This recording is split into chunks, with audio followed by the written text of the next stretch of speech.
Welcome to Seekers North East. We've got John Hamer again, and he's going to talk about the Titanic conspiracy, or the Titanic deception. So if you turn your phones down to silent or off, please, that will have a lovely day. And I'm sure John will tell you when you can ask questions. Yeah. You prefer it. Yeah, I mean, I don't mind. Interrupted? I don't mind being interrupted, you know, as long as it's not a constant thing, you know. Oh, well, that's you. That's my hand. Yeah. All right, I'll leave it with you, John. Thank you very much, Maureen. Thanks once again to Maureen for inviting me up here, and thank you all for coming. It's great to see you all. Could I just ask before I start, how many of you were here last night? Just so, sorry. Right, okay, yeah. Because I don't want to repeat myself with who everybody was here last night, but just to give those who weren't here last night a bit of background about myself. My name's John Hamer, obviously. I'm a full-time geopolitical researcher, author and speaker. And I've been in this truther world, for want of a better word, for about 24 years. The incident that set me down this road was the death of Princess Diana.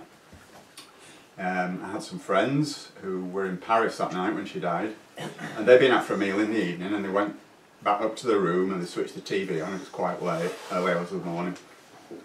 And the first image that they saw on the TV was Princess Diana walking into the ambulance, okay, which totally contradicts what we were told. You know, we were told that she was unconscious.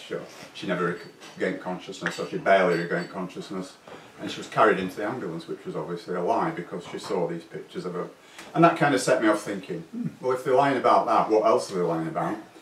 And so I started doing little bits of digging, and then it was 9/11 that finally put the tin lid on it for me. And ever since then, really, I've just been investigating, you know, what the truth is about lots of historical events, and then that's led me into the science arena as well. And so basically, here we are. But the Titanic story was one of the first things. Well, it was the first ever presentation that I did. It's been changed since then. It's actually on YouTube. From about 10 years ago. It's got about 500,000 views. Well, it had 500,000 views after 3 months, and we know that they fiddle the view figures on YouTube. So I definitely suspect that's what's been happening. Anyway, so welcome to a Titanic deception, which is the real story of the events of that terrible night, 14th, 15th of April 1912. Can you read the screen up okay at the back? Because there's going to be some smaller writing coming up. So again, I'll, you know, just for your benefit, I will read some of the slides. Okay, so just into some background first before we start. Again, this is a slide repeated from last night, so I apologise for those who were here last night. And it's just, it's kind of amusing, you know. Where I come from, we believe lots of things that aren't true. We call it history. That was a quote from The Wizard of Oz in the musical Wicked. If anybody's never seen it, I would recommend you see it because it's absolutely brilliant. History is more or less bunk, Henry Ford. History is a lie commonly agreed upon by the French philosopher Voltaire. History will be kind to me. I know this because I intend to write it myself, Winston Churchill. And finally, one from me: almost everything you know about history is totally wrong. Yeah? Okay. So I think we're all, I assume we're all awake enough to know what, you know, the truth behind conspiracy theories is. You know, what is a conspiracy theory? It was coined by the CIA to shut up criticisms of the people who challenged the official story of the JFK assassination, and it's just kind of grown from there. So we're all conspiracy theorists, you know, because we don't believe what the government is telling us. We're conspiracy theorists. Yeah, as I say, it's just used to discredit anyone who exposes the establishment lies. Okay, there you go. A term used by the mainstream media to slander anyone who questions their monopoly on the truth. Okay, so it kind of begs the question, how easy is it for them to fool all or most of the people all of the time? Well, let's see. I think we all know what that is a picture of. Yeah. Oh, we do, yeah. It's actually RMS Olympic. yeah, which was Titanic's twin sister. Older twin sister. So, see what I mean? So what do we know for absolutely certain about that terrible event? Actually, not very much, because what we're told, as you'll see as this presentation unfolds, is a complete pack of lies, basically. We do know that a very large ship sank in the North Atlantic in the early hours of the 15th of April 1912, and that about 1,503 people died, but that figure varies depending on what sources you believe, and that the 700 survivors were rescued by the liner Carpathia several hours later.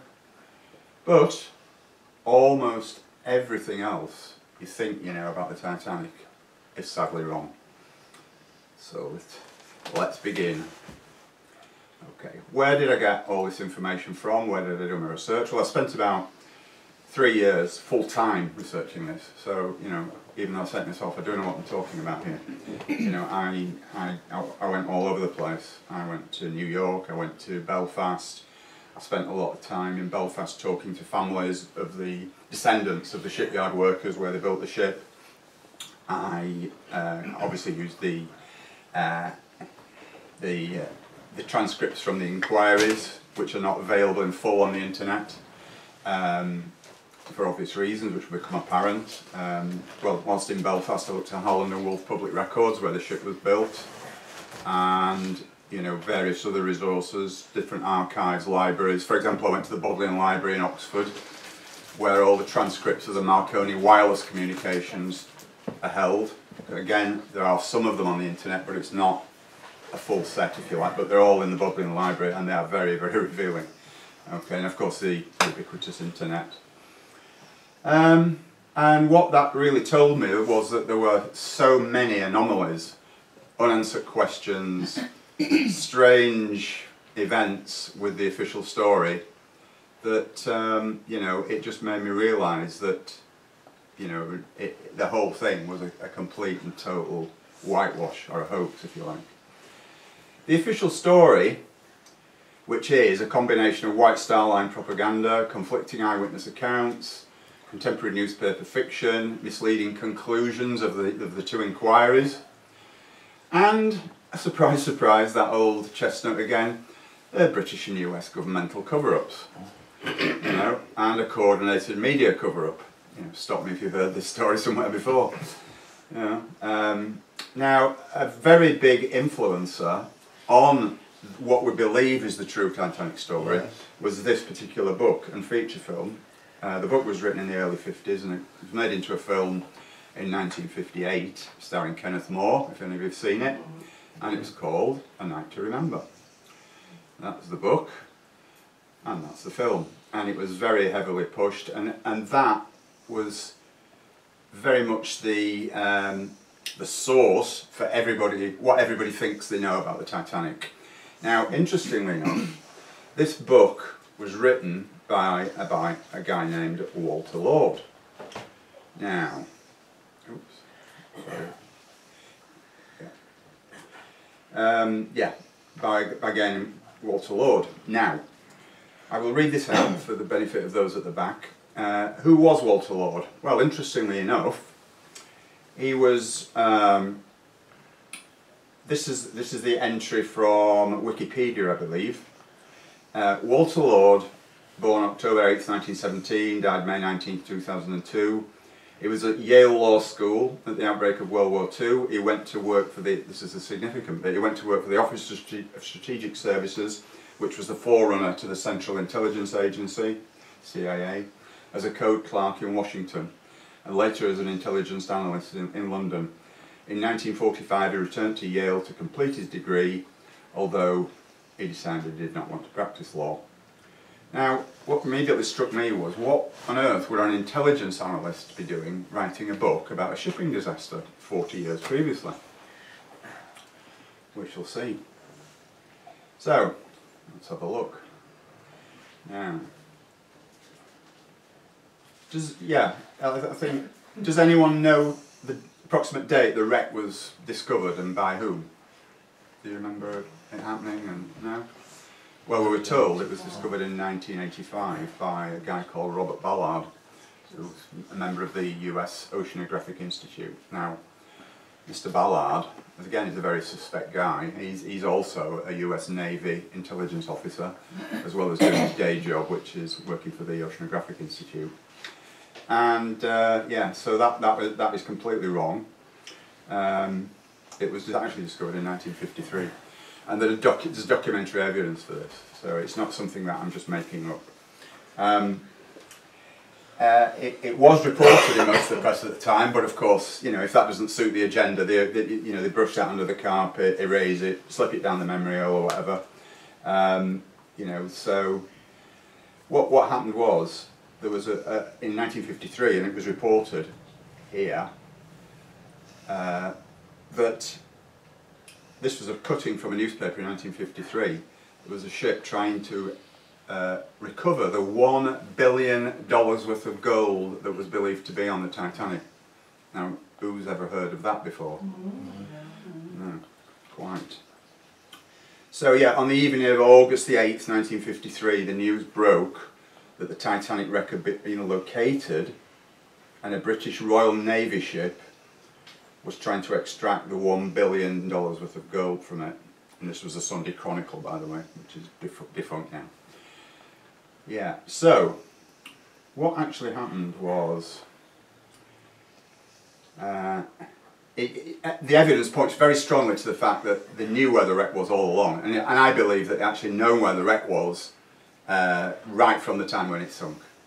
But of course they perpetuated this story that, oh yeah, we're trying to find where the wreck is, blah blah blah blah blah blah. It's all a subtle deception. And it's also known, again it's documented, that at the time of the sinking, sorry, I'm going to have to put my glasses on. I'm trying to struggle on manly without them through vanity, but it's got to be done. Yeah, they knew that one or more British naval vessels had been in the vicinity of when the ship sank at the time, and were close enough, believe it or not, to actually see the sinking liner and record its exact position. So again, why on earth did they allow 1,500 people to die if that was the case? Actually, that's not much better. Yeah, so why would they cover it up? Well, let's see. Okay. So as I say, it was the wreck was allegedly discovered by Robert Ballard at Woods Hole Oceanographic Institute in 1985, and Ballard is still, to this day, a government intelligence operative. He was actually on an expedition to investigate the wreck of a US submarine which was allegedly carrying nuclear weapons. And they used searching for the Titanic as a cover-up to deceive Russian subs in the area. And this is what Ballard said. Again, I'll read it for the benefit of those who can't see it properly. Ballard said, "My mission was to find those reactors and find those weapons, but we didn't want the Soviets to know that we were doing that, or they'd put a satellite on us and we'd lead them to our submarines. We needed a cover, and so I suggested the Titanic. And so we then went out and actually did our covert operations and then went and did the Titanic." Right, so now this is where the story starts in earnest, 1903. Okay. J.P. Morgan, lovely man, we all know J.P. Morgan, the company that bears his name, still in existence today. American banker, industrialist, extremely wealthy man. He actually purchased the British White Star Line in 1903. This was obviously 9 years before Titanic was built, but obviously Titanic was part of the White Star Line. Now the British government actually sanctioned the purchase with certain conditions attached, and we'll come on to that later. Okay, later in the presentation. And there he is, lovely man, Mr. J.P. Morgan. So in 1907, Morgan decided to build a new class of luxury liners and call it the Olympic class, and there were going to be 3 ships built, 3 identical sisters. The Olympic, the Titanic and the Britannic. And work commenced at Harland and Wolff in 1907, because it wasn't just a case of building the biggest ships in the world, which is what they were. They also had to do massive changes to the dockyard to accommodate the size of these ships. I mean, by today's standards, Titanic, Olympic, Britannic, they were tiny, but back in those days, they were the largest moving objects ever made. So obviously the dry docks, etc. at Hallam and Wolff shipyard weren't big enough, so they had to start on excavating all new dry docks and everything. So the work actually began in 1907. Yeah, so there you go. Olympic, Titanic and Britannic, the largest moving objects ever built. Olympic and Titanic were virtually identical, and I say virtually, guardedly. They weren't totally identical. And this is where, you know, we'll come on to see exactly why that is significant. Now, there's two threads to this little story, or to this rather large, convoluted story, and by the way, what you're going to see this afternoon is only a very, very tiny part of the whole thing. There's far more to it than I could possibly cover in a 2-hour presentation or whatever. So the first thread is Morgan's financial chicanery, and the second thread is the actual story of the ship itself. And we'll weave in and out of those two threads, and I hope you'll follow it. I mean, it's not, don't get me wrong, it's not difficult, but you know, if anybody's getting confused, by all means, tell me. Don't be frightened to put your hand up and say, "Sorry, John, I can't understand what the hell you're on about here." Put your hand in. Huh? I was going to put your hand in. Yeah. I'm behaving. Yeah. So I mean, don't be frightened to interject if you're confused. It's not that complicated. Don't get me wrong, but yeah, I do skip around a little bit. So yeah. So in 1910, and again, some of you may know this aspect of the story. 7 very high-powered men met up at a place called Jekyll Island, just off the coast of Georgia, which is on the east coast of the USA. And these men were representatives of those financial institutions, J.P. Morgan, Rothschild and Rockefeller. And they met in absolute secrecy. They didn't use any surnames, so they couldn't be identified. And what they were meeting to do was to form something called the Federal Reserve Bank, which again I'm sure you've all heard of, even if only in passing. Now, I don't know, again I'll explain in a little bit more detail again, and apologise if people already know this, but what the Federal Reserve Bank is, it's like the American equivalent of the Bank of England. It is the central bank. It's the central bank that generates all the currency in circulation. So for example, when our government wants to issue a new batch of money, they have to go cap in hand to the Bank of England, which is not a government institution, by the way. It's a private institution with private shareholders. Nobody knows who they are, but there are private shareholders to the Bank of England, and has to say, could we have, I don't know, £10 million worth of new currency into circulation, please? And the Bank of England will go, yes, of course, yes, we'll print that for you, no worries. But of course they charge interest on that.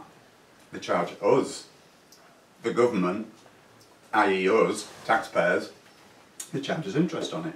So it's a private organisation, a private profit-making organisation that makes money off the back of your government and you.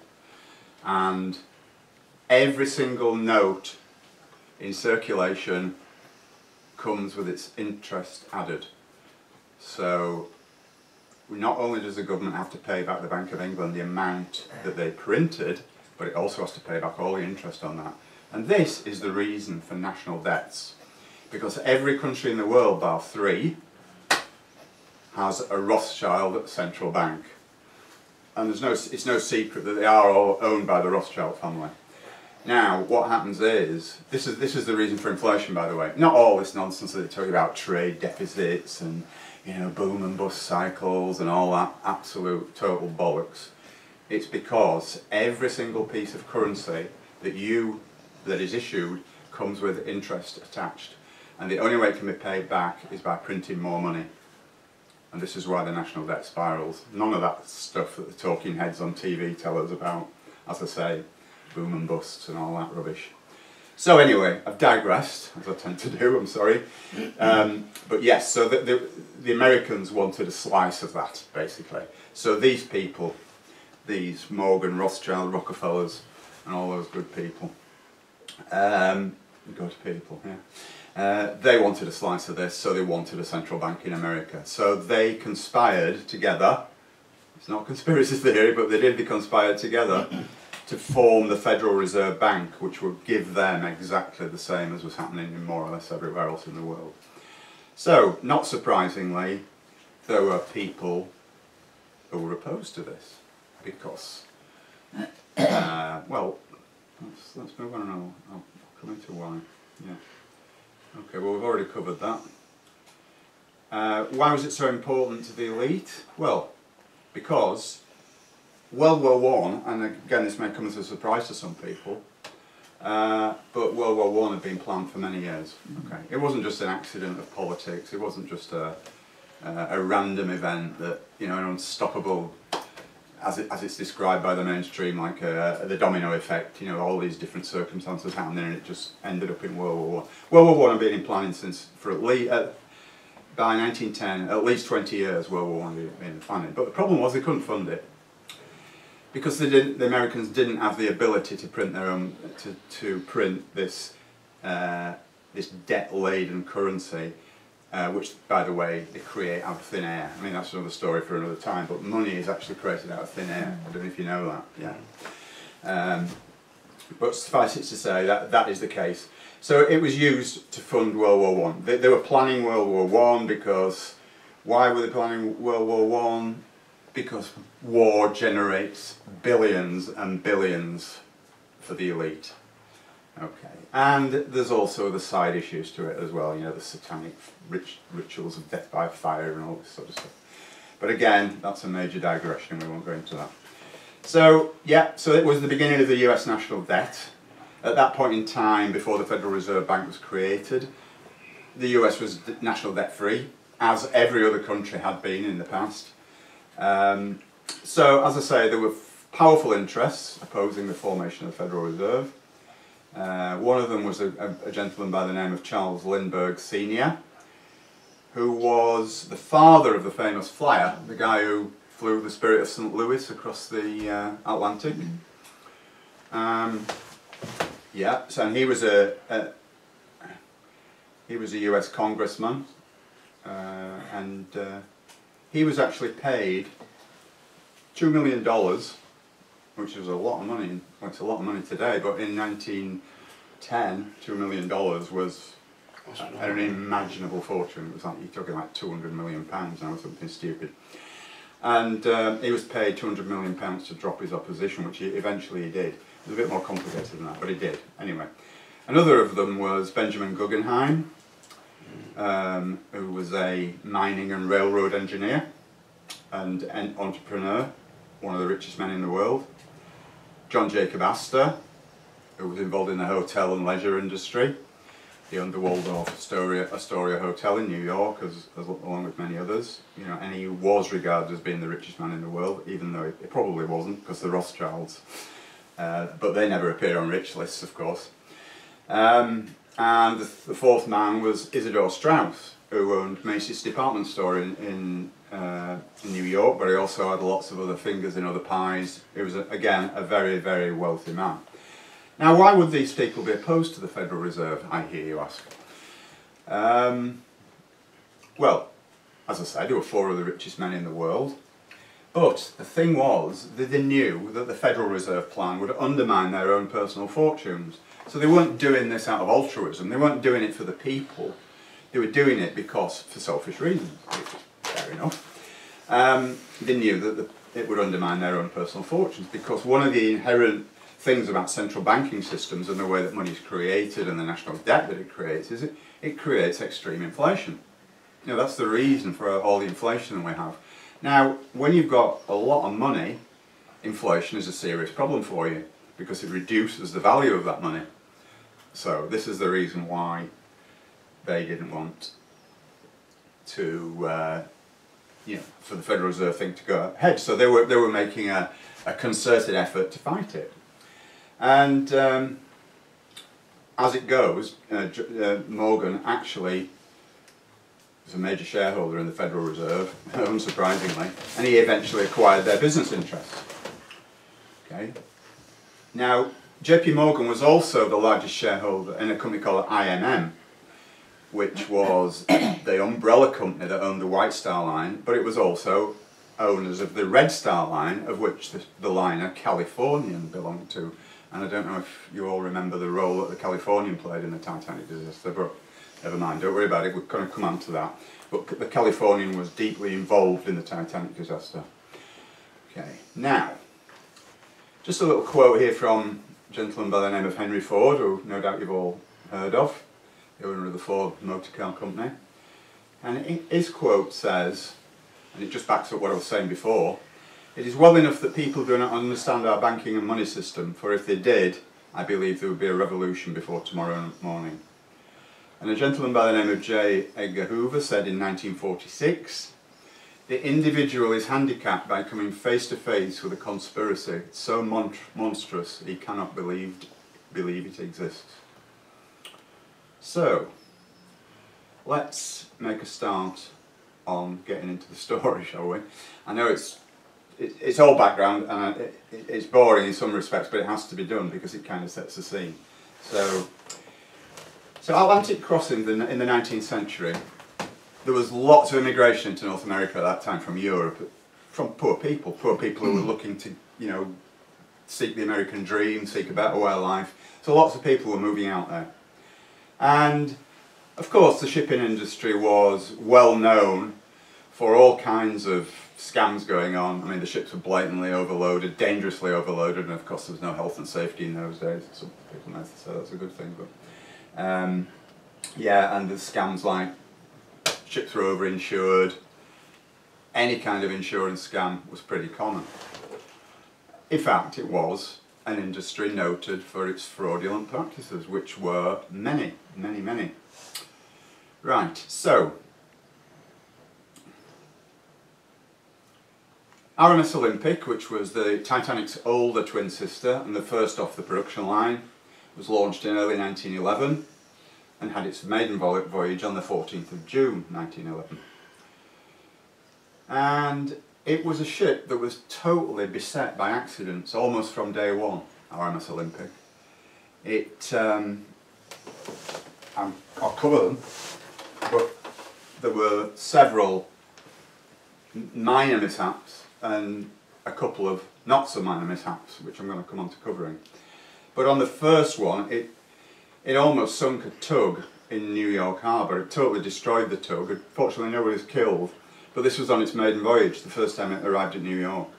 And so yeah, and then secondly, it ran over a sunken wreck very shortly afterwards, exiting New York Harbour on another voyage, and it had to go back to, it limped back to Belfast, which was the only dry dock in the world big enough to take it, and had its starboard propeller replaced from Titanic. Now, I've highlighted that in red because we'll come back to that near the end of the presentation, so just bear that in mind. And then, the major mishap that it had in September 1911, it was involved in a really serious collision with a Royal Navy cruiser by the name of HMS Hawke. And the damage was far more severe than they first thought. When it went back to Southampton, it was actually just at the end of Southampton Water where the Isle of Wight sits. It turned to port to go clockwise around the Isle of Wight, and the British naval cruiser was coming from the west and hit it broadside amidships and caused severe damage. So it limped back to Southampton for an initial damage assessment, but it was far more serious than they first thought. Okay, there's HMS Hawke, that was the battleship. Now what you can't see on that picture is that at the front, below the waterline, there is a huge underwater battering ram, and the damage that inflicted was extremely serious. Huge hole above and below the waterline, which you'll see a picture of in a minute. Okay. Steel frames are buckled, cracked and distorted prop shaft, thousands of pop rivets, steel plates and beams bent, distorted and broken across 4 decks, and most seriously of all, a bent and twisted keel. Now, I've been told by maritime people, several maritime people, that a bent and twisted keel only has one outcome, and that's that the ship is a write-off. Okay. But that's good. That was the damage. That was the outer visible damage, but what you can't see inside is all the internal damage with all the broken beams and the prop shaft broken and the keel. It went in as far as the keel, which runs along the bottom of the ship in the middle, for those who don't know, and that was bent and twisted, and that was the real big issue.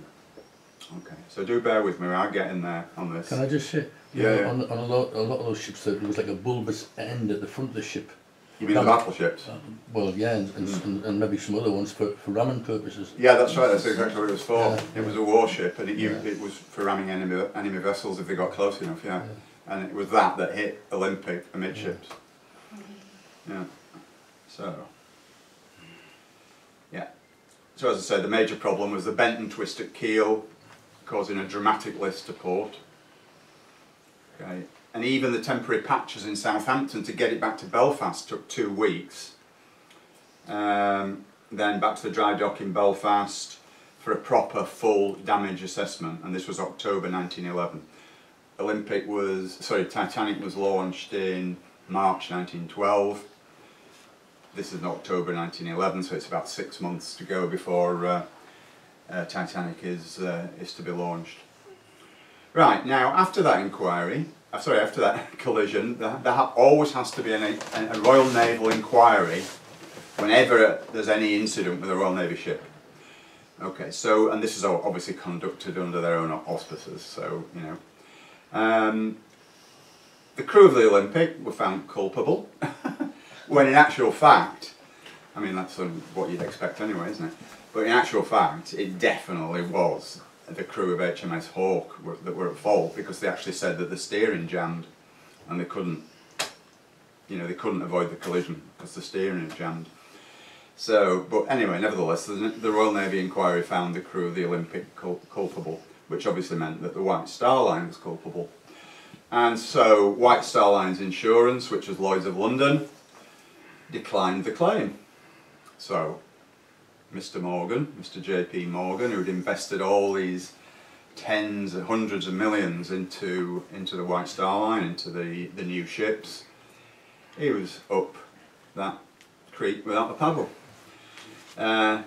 Because not only was White Star liable for damages to Olympic, it was also liable for the damages to the Royal Navy ship as well, HMS Hawke.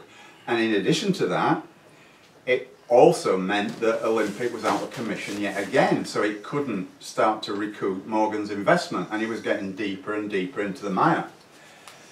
You know, the damage costs were several millions, and millions in those days was real money, you know. So just going back a little bit to the collision damage itself, was it irreparable? Were they going to scrap it or patch it up? Well, the patch-up operation would have been a hell of a job. Even the patch-up to just keep it going took 7 weeks, you know, of intensive work, and they had to replace plates along 1/3 of the ship's length. And again, I've highlighted something in red there, which again we'll come back to near the end of the presentation. There were steel struts in place to brace that keel. Okay. And it also borrowed the starboard propeller from Titanic. There's some strength in these plates when they're welded, well, not welded together. They were white hot. They were put in, and they were, you know, they were made so they were, you know, so they were solid, you know. They're still riveted though as well, weren't they? Yeah. Yeah. That was before welding. Yeah. So, oh, right. Okay. Yeah. Well, this was before welding, wasn't it? Because they were all riveted, those plates. Yeah. You know that. They were, apparently, so I've been told by one of the families, one of the shipyard families, they said some of the gaps in the steel plates were that big that you could put your hand in horizontally. You know, so you're looking at gaps like that. You know, I mean, trying to fix that on 1/3 of the length of a ship. Yeah. So they patched it up and got it going again. And of course, Morgan was keen to avoid having to scrap the damn thing. So yeah, it had yet another collision in January 1912. Not as serious, but it lost a propeller blade and it went back to Southampton from New York. This was, But the problem was that it suffered from severe vibrational damage, because if you lose a propeller blade, the ship is totally unbalanced.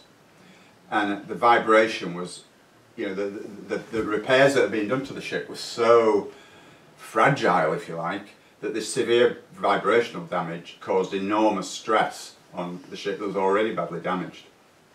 So it was back to Belfast again, another propeller blade replaced. And interestingly enough, that should have just taken a few hours. It was a few hours job to replace one propeller blade. I'm not talking about the whole propeller, I'm talking about just one of the blades, which bolt off quite quickly. I mean, they're huge things, but I mean, they did, you know, a team of 5 or 6 men could have done it in a few hours. It should have taken a few hours, but it actually took 4 days. And it just begs the question, and it fits into the overall theory as to, you know, what exactly was going on then. So what were they doing for 4 days? Now, at this time, again, Titanic was nearly complete by this time, and they were photographed together several times in around the Helen and Wolff dockyard. They moved them around, swapped them about, swapped places. So yeah, they were both together for quite a long time actually. So it wasn't just 4 days. Quite a lot of the time, the two ships were together, photographed together. And it was at this time that, for some reason, we don't know why, but the original Titanic maiden voyage date of the 20th of March was put back 3 weeks to the 10th of April. Okay, so there's Olympic and Titanic together in the shipyard. Can you tell the difference? Right, see if I can remember. Yeah, that one, that's Titanic. That's Olympic. The only way I can tell is because of the Olympic's deck here is open, Titanic's is enclosed. That's the only way. You can also tell the difference in the number of portholes, which I'll come on to in a minute as well. Right. Yeah.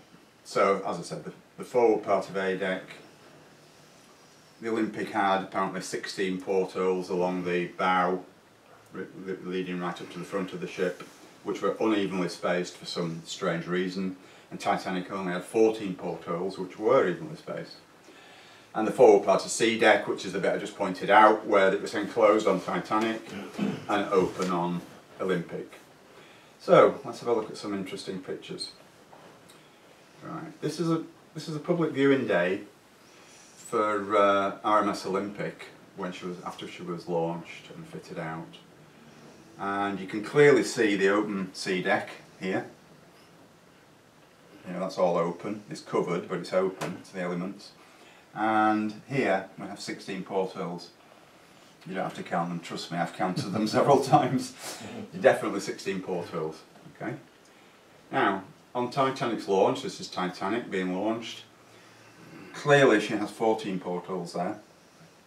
And that's not me cutting the picture short. That is definitely just 14 portholes, and that was definitely Titanic. Okay. Now, interestingly, on Titanic's maiden voyage, which is a picture of it, she suddenly acquired 2 more.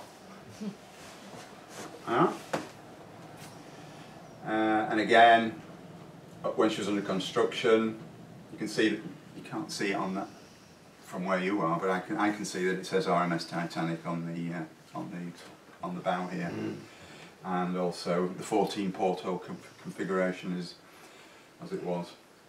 So, lots of strange anomalies. As I say, we know that Olympic had 16 bow portholes and Titanic had 14 on launch. Titanic's maiden voyage, there were several photos showing 16 portholes. You know, I think you can probably guess where this is going. But and after Titanic's sinking, there are lots of pictures of the Olympic, obviously because it stayed in service for 25 years, whichever ship it was. I'm giving it away now. Which showed 14 portholes, you know, after it had originally been 16. Now, interestingly, Olympic was open to the public prior to its maiden voyage, but not Titanic. Wonder why. Plus,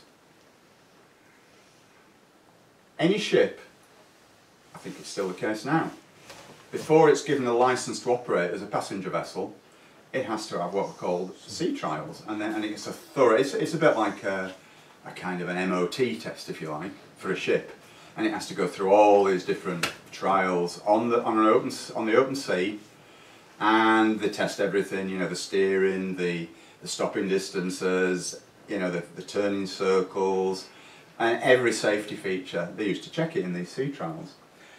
But Titanic's was a little bit different for some odd reason. It should have been a full day on the open sea, but all they did was a 1 to 2 hour trip down Belfast Lough, which is the huge river, in effect, that leads to the sea.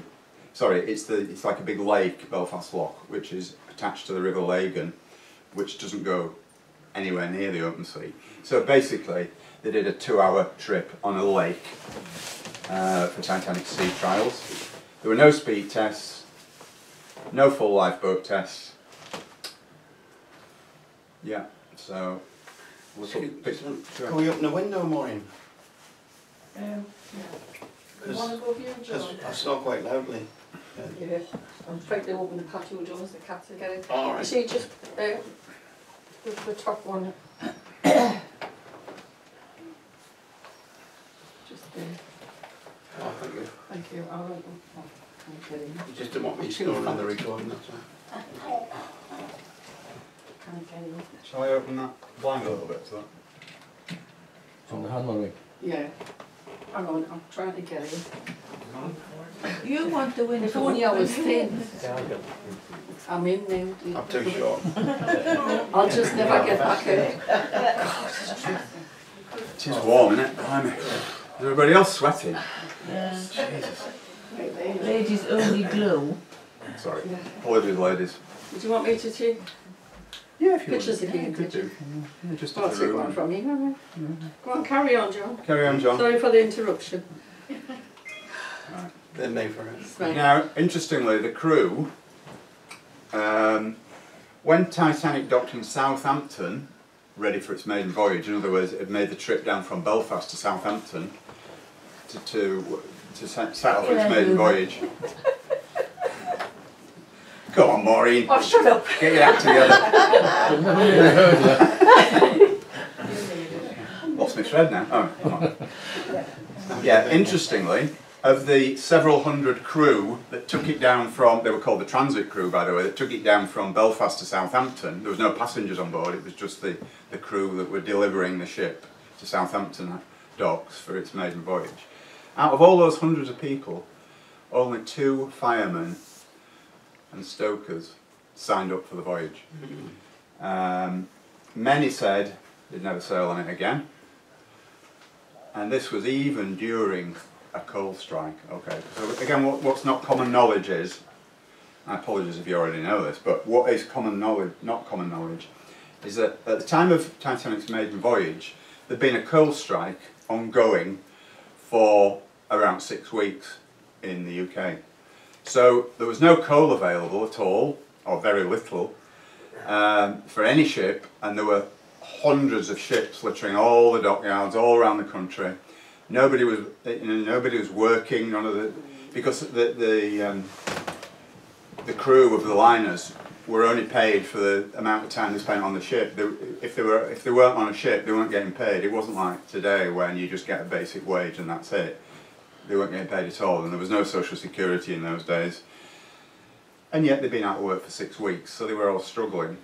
And yet a lot of them said they wouldn't sign on for the maiden voyage. Now that to me strikes me as being rather significant.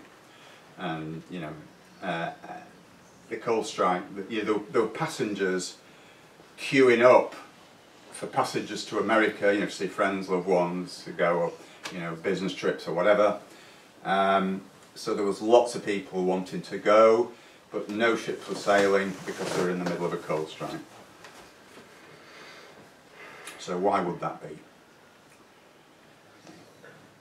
Well, my conclusion at this point and I'm sure some of you have already guessed this from where where it was going, is that White Star Line, in collusion with Harland and Wolff and the British and American governments, switched the identities of the 2 ships. And here, I think we're all ready for a 5-minute break. And afterwards, we'll come into the whys and wherefores of it and how it was all achieved. So that really, that first part was just setting the scene. So we'll get into the real meat of it when we've had a drink and a biscuit or whatever. I was going to say about when you're on about the coal, sometimes if it wasn't good quality coal, it would be classed as slag. So that wouldn't give the performance that you needed. Right. That's fine.